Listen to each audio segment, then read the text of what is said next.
Salam alaikum à tout le monde. Je réponds au défi lancé par Darkshine.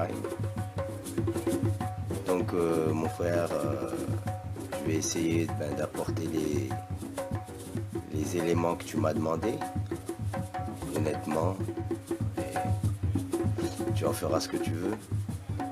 Donc maintenant, je vais aussi apporter les réfutations à Karim, et peut-être que justement tu pourras aussi juger, parce que je vais procéder par la logique aussi, je ne suis pas complètement dépourvu de méthodologie, on va dire.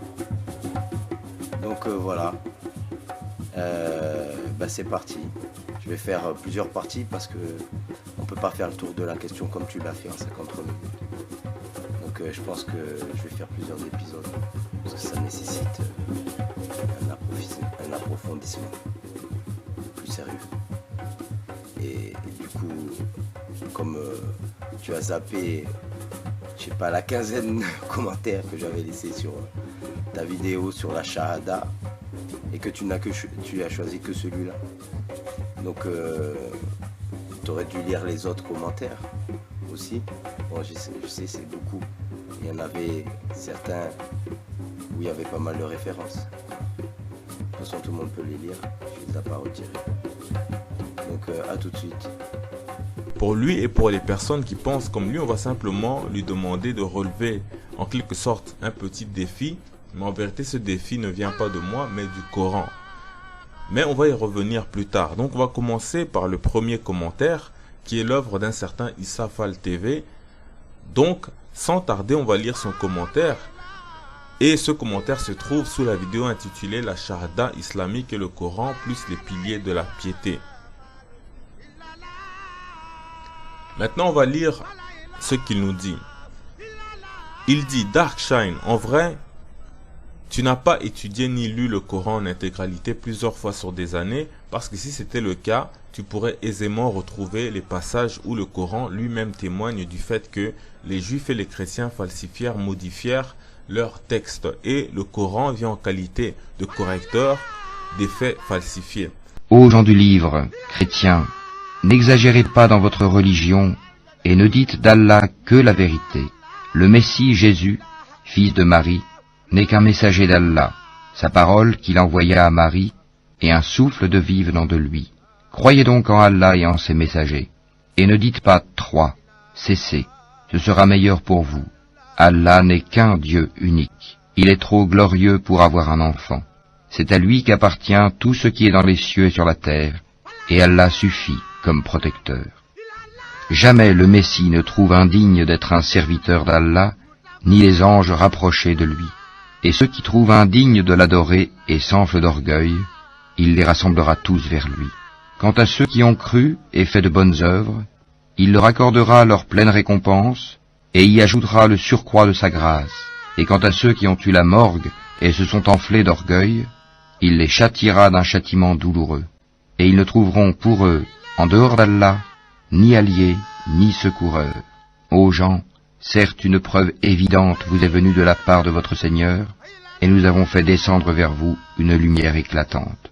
Alors ceux qui croient en Allah et qui s'attachent à lui, il les fera entrer dans une miséricorde venue de lui, et dans une grâce aussi, et il les guidera vers lui, dans un chemin droit. C'est pour cela que des érudits musulmans contestent certains dogmes qui ne sont pas confirmés par le Coran, voire certains passages que le Coran rectifie et infirme. Il est nullement question de renier les textes révélés. Il dit, il est nullement question de renier les textes révélés avant le Coran, mais il est question de remise en cause de certains points théologiques touchant à l'unicité de Dieu. En réalité, c'est Allah qui a scellé leur cœur à cause de leur mécréance, car ils ne croyaient que très peu. Et à cause de leur mécréance et de l'énorme calomnie qu'ils prononcent contre Marie. Et à cause de leurs paroles, nous avons vraiment tué le Christ Jésus, fils de Marie, le messager d'Allah. Or, ils ne l'ont ni tué ni crucifié, mais ce n'était qu'un faux semblant. et ceux qui ont discuté sur son sujet sont vraiment dans l'incertitude. Ils n'en ont aucune connaissance certaine. Ils ne font que suivre des conjectures, et ils ne l'ont certainement pas tué. Mais Allah l'a élevé vers lui, et Allah est puissant et sage.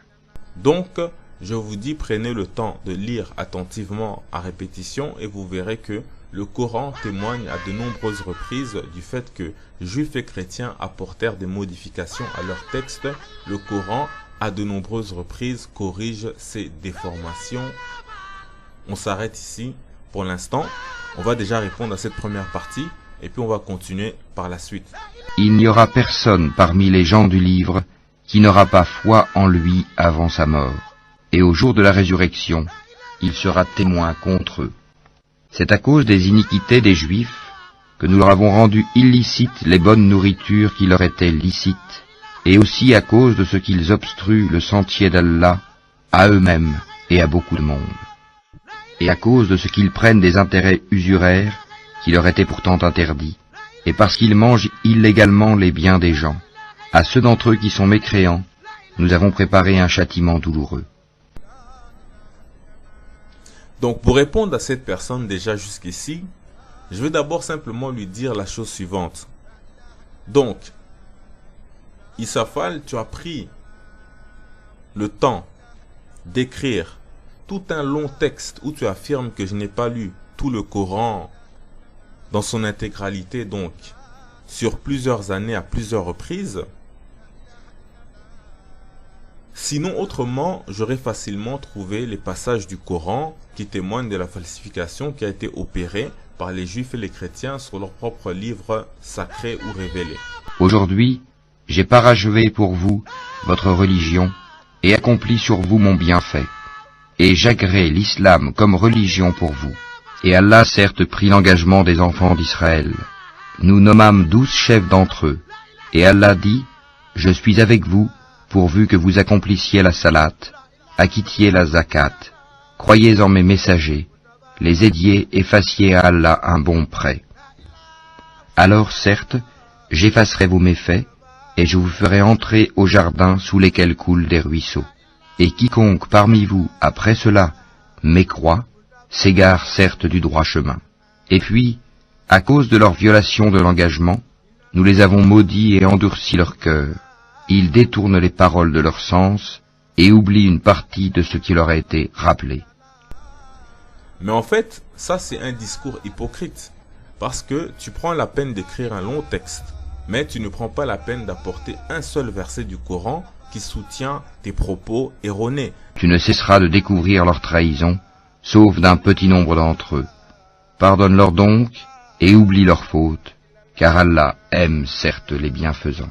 Et de ceux qui disent « Nous sommes chrétiens », nous avons pris leur engagement, mais ils ont oublié une partie de ce qui leur a été rappelé.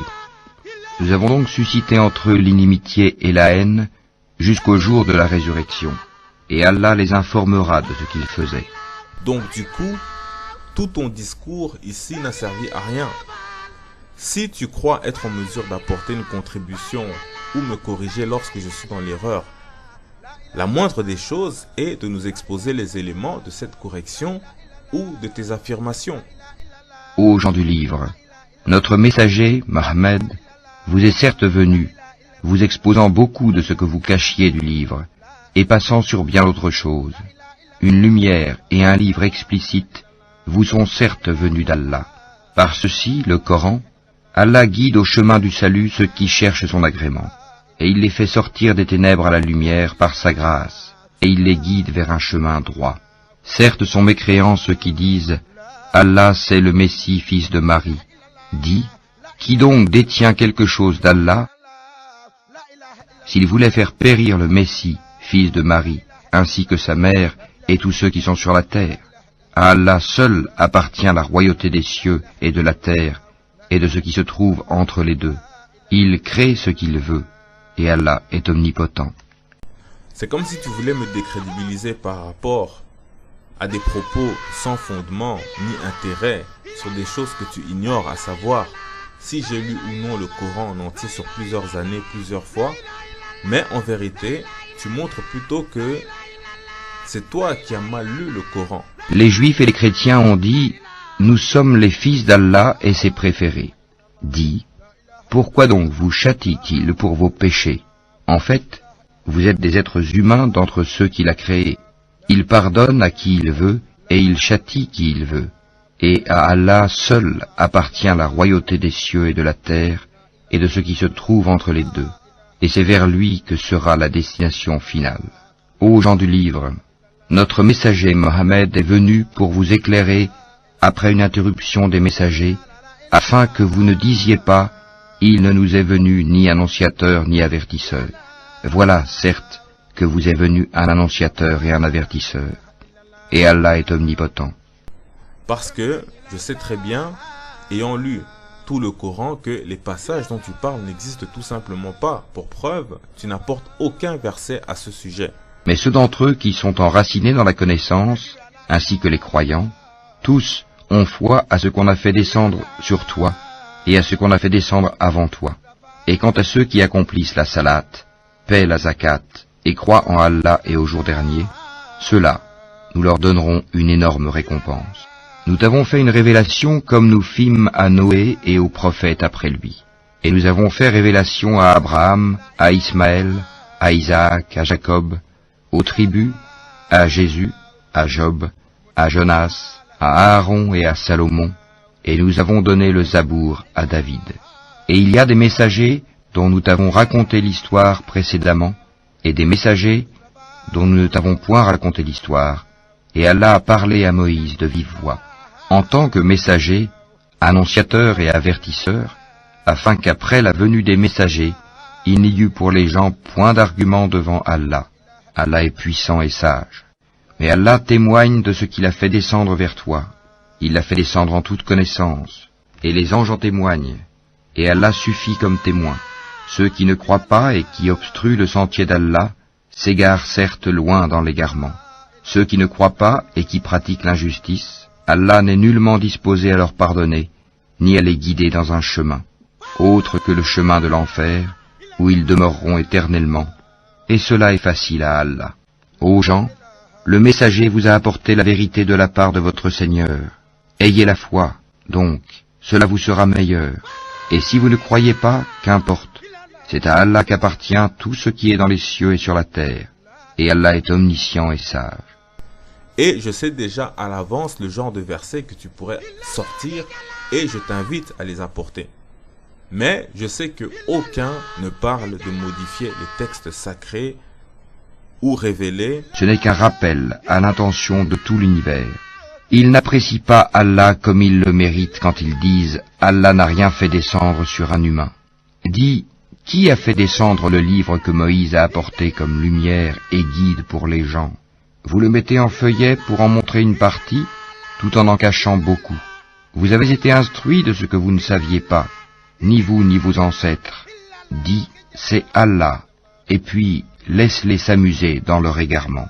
Voici un livre, le Coran, béni, que nous avons fait descendre, confirmant ce qui existait déjà avant lui, afin que tu avertisses la mère des cités, la Mecque, et les gens tout autour, ceux qui croient au jour dernier, y croient et demeurent assidus dans leur salat. Et quel pire injuste que celui qui fabrique un mensonge contre Allah ou qui dit « Révélation m'a été faite » quand rien ne lui a été révélé. Il est plutôt question de déformation et de falsification par la parole, un peu justement comme ce que tu viens de faire dans ton commentaire ou dans ton discours. Darkshine, sans vouloir trop en faire,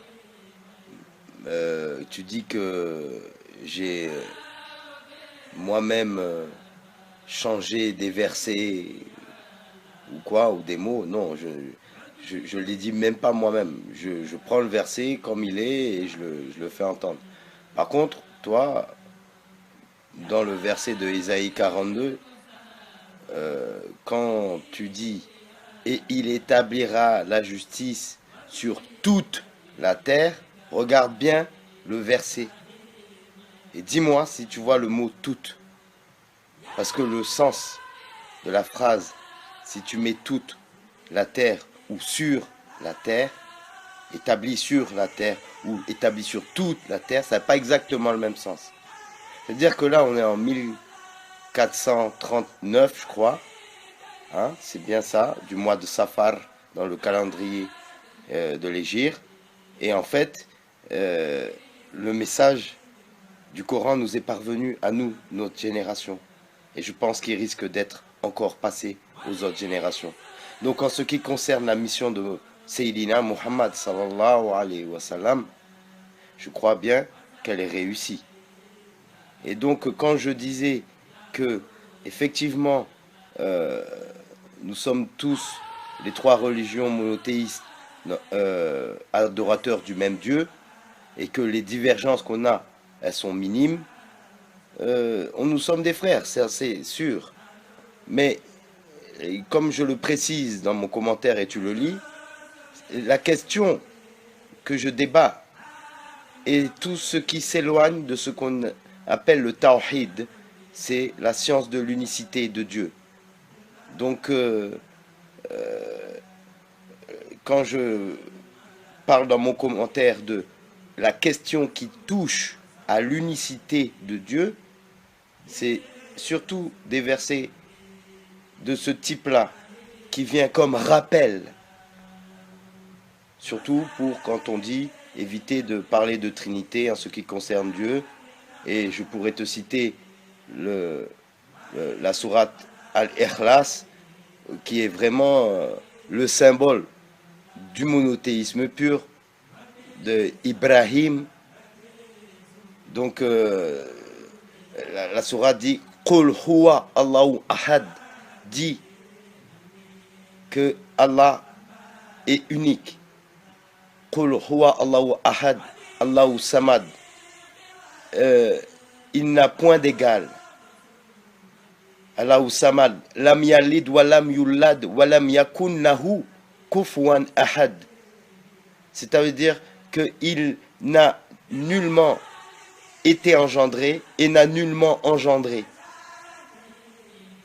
Et qu'il n'y a rien qui est semblable à lui. Laïsa kamislihi shay'an. Voilà. Au nom d'Allah, le tout miséricordieux, le très miséricordieux. Louange à Allah qui a créé les cieux et la terre, et établi les ténèbres et la lumière. Pourtant, les mécréants donnent des égaux à leur Seigneur. C'est lui qui vous a créé d'argile, puis il vous a décrété un terme, et il y a un terme fixé auprès de lui. Pourtant, vous doutez encore, et lui, il est Allah dans les cieux et sur la terre. Il connaît ce que vous cachez en vous, et ce que vous divulguez, et il sait ce que vous acquérez.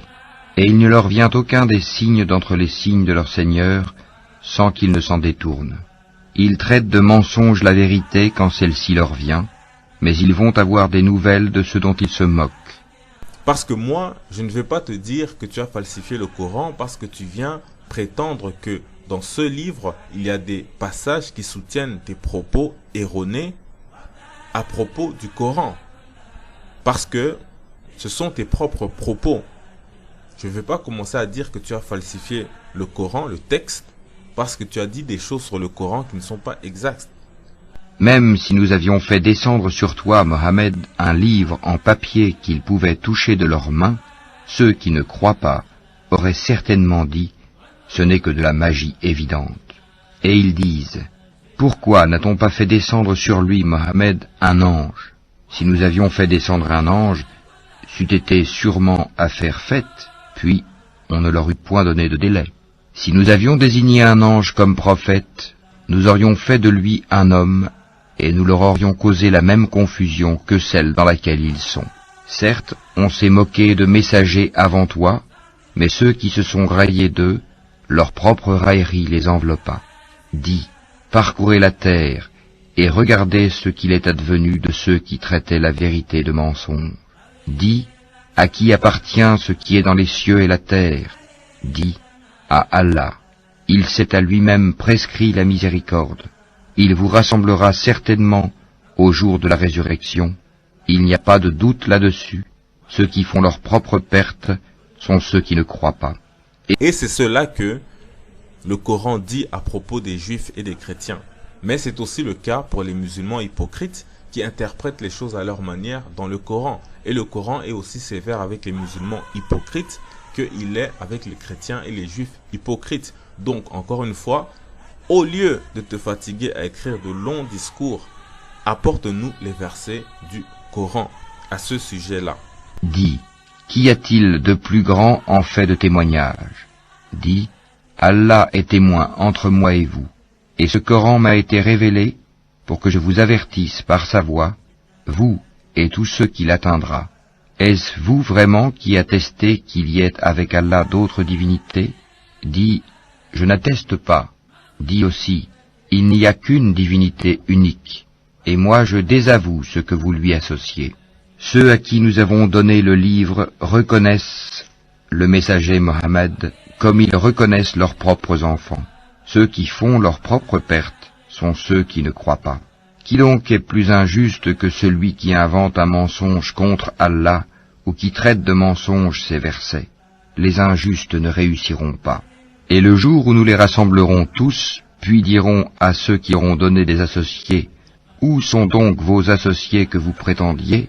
Alors, il ne leur restera comme excuse que de dire, « Par Allah notre Seigneur, nous n'étions jamais des associateurs. » Vois comme ils mentent à eux-mêmes, et comme les abandonnent les associés qu'ils inventaient. Il en est parmi eux qui viennent écouter, cependant que nous avons entouré de voiles leur cœur, qui les empêche de comprendre le Coran, et dans leurs oreilles est une lourdeur. Quand même ils verraient toutes sortes de preuves, ils n'y croiraient pas. Et quand ils viennent disputer avec toi, ceux qui ne croient pas disent alors, ce ne sont que des légendes des anciens. Ils empêchent les gens de s'approcher de lui, et s'en écartent eux-mêmes.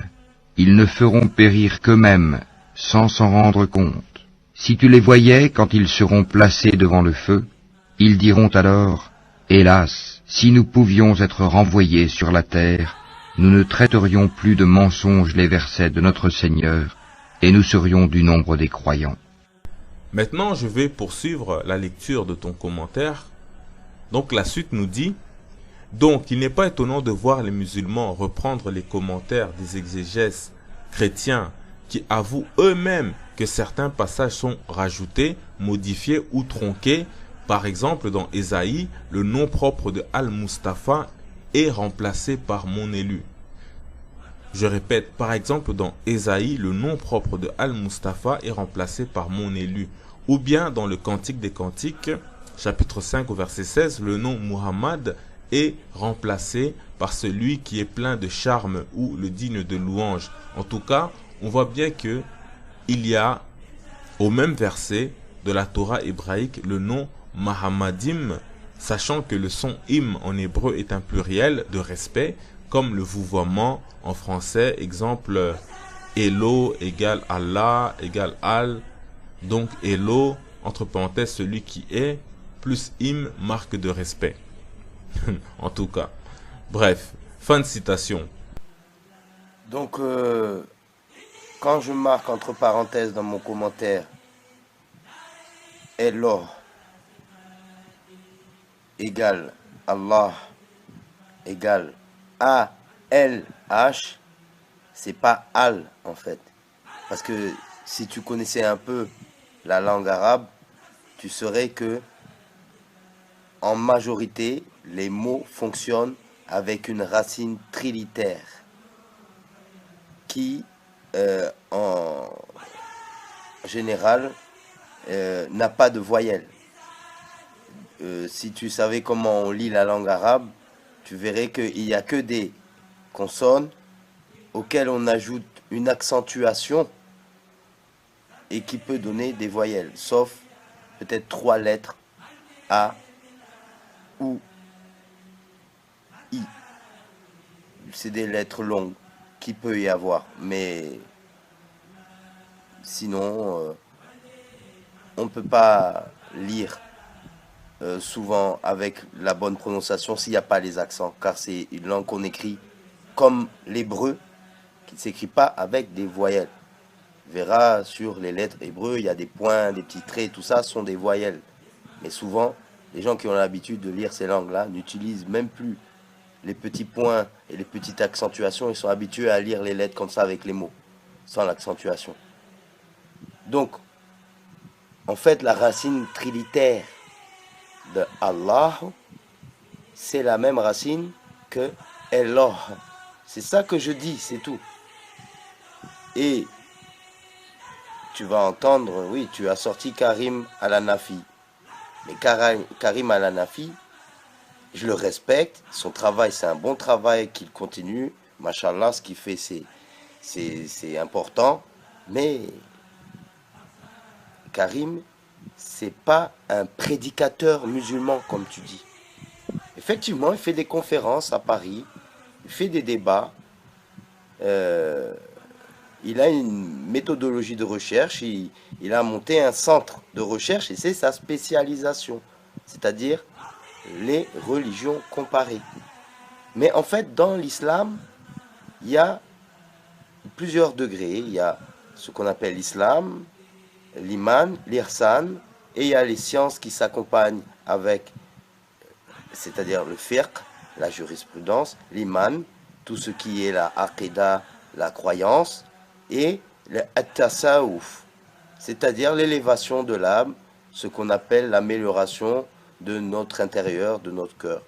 Voilà, pour devenir un être meilleur. Voilà ce que la plupart des soufis appellent al-ihsan, l'excellence, ce qui est un degré qui demande beaucoup d'efforts sur soi-même pour devenir quelqu'un de meilleur, changer radicalement. C'est ce qui est aussi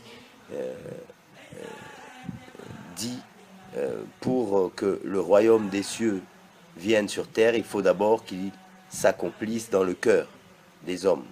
Effectivement, cette justice, cette vérité, dans le verset d'Ésaïe 42, elle a été établie, transmise, annoncée. Bien sûr, elle est établie sur la terre, pas partout, à certains endroits. Mais quand tu parles regarde dans les pays musulmans, et il n'y a pas de justice et tout. Mais tu sais très bien que les pays musulmans du Sahel, d'Afrique noire et d'Afrique centrale, ainsi que les pays du Maghreb et du Moyen-Orient sont déstabilisés depuis au moins plus de 2 siècles sur la politique, ce qu'on appelle l'ère moderne. Dans l'ère moderne, il n'y a pas un moment de répit presque pour ces pays-là. Tu sais très bien qu'il y a une géostratégie qui fait qu'il n'y a pas cette justice. Mais fondamentalement, tu sais très bien que les chartes des pays africains et la mentalité qu'il y a ici, si on avait donné l'avantage à la tradition, plutôt qu'à la modernité, il y aurait peut-être plus de justice. Est-ce qu'on détournerait moins les gens de ce qui est important pour que leur cœur, justement, accepte cette justice et cette vérité? Si les gens en sont, on va dire, éloignés par un certain divertissement que le monde propose, c'est peut-être pour ça qu'il n'y a pas la justice et la vérité. Mais en tout cas, elle a été annoncée et elle existe. On l'a entendue. Elle nous est sans cesse rappelée et annoncée. Et elle nous est parvenue et elle parviendra aux générations futures. Donc, je reviens après tes commentaires. J'essaie de mettre quelques petites réponses. Mais en plus, tu as le culot de me dire de prendre le temps de lire attentivement le Coran et à répétition, alors que toi, tu peux tout simplement me donner les versets.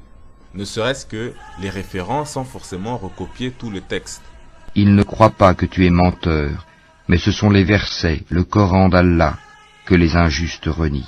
Certes, des messagers avant toi, Mohammed, ont été traités de menteurs.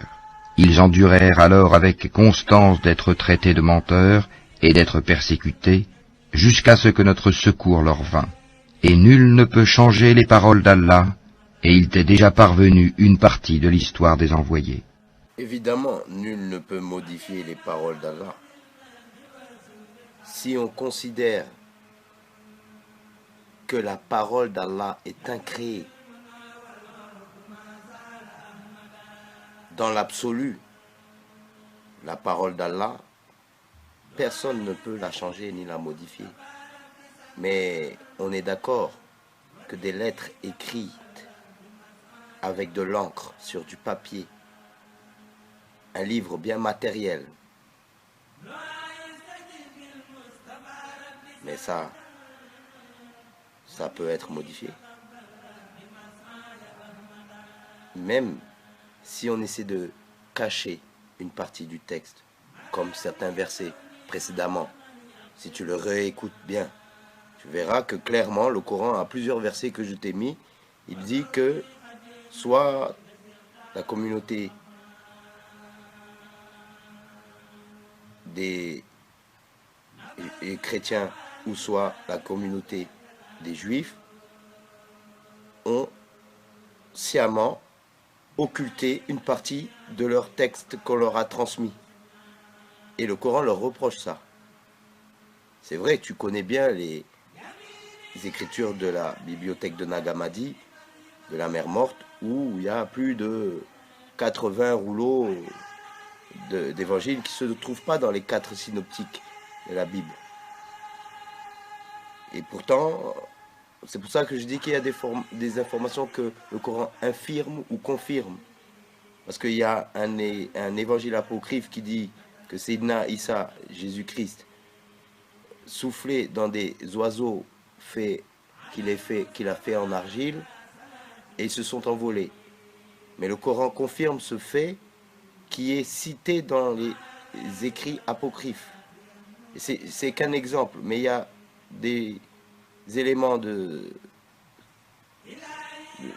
pour pouvoir justement dire,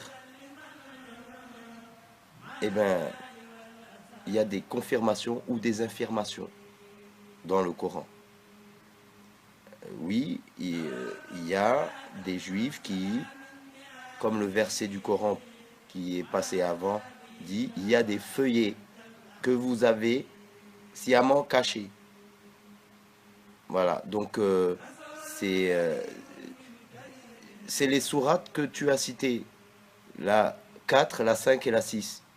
J'ai même pas regardé les autres sourates, parce que les autres sourates, il y a beaucoup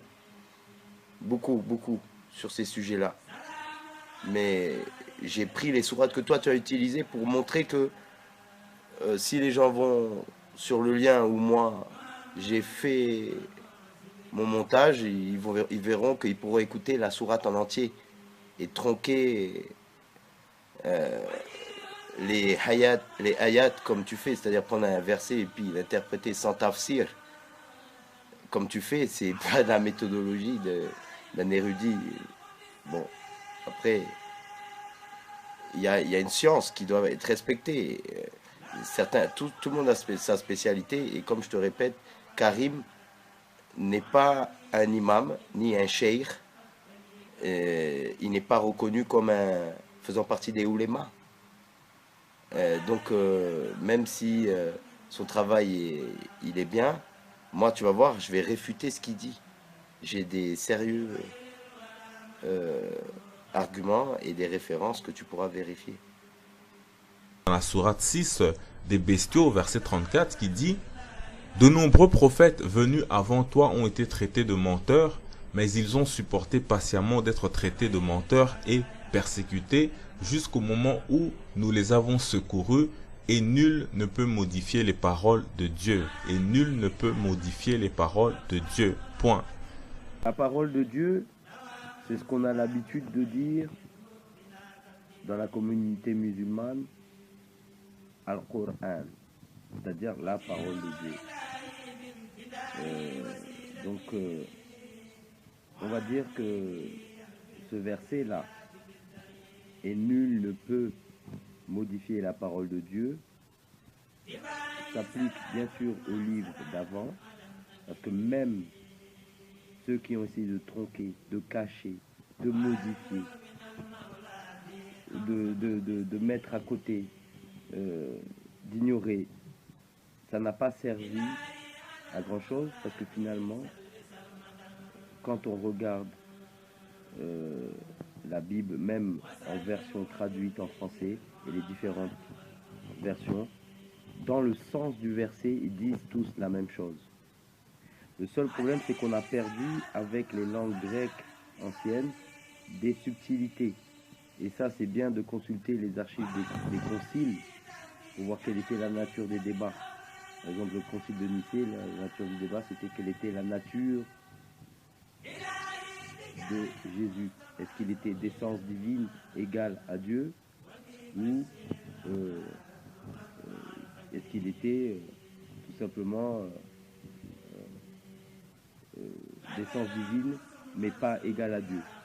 Ça peut paraître bête, mais les débats tournaient autour de questions de ce genre.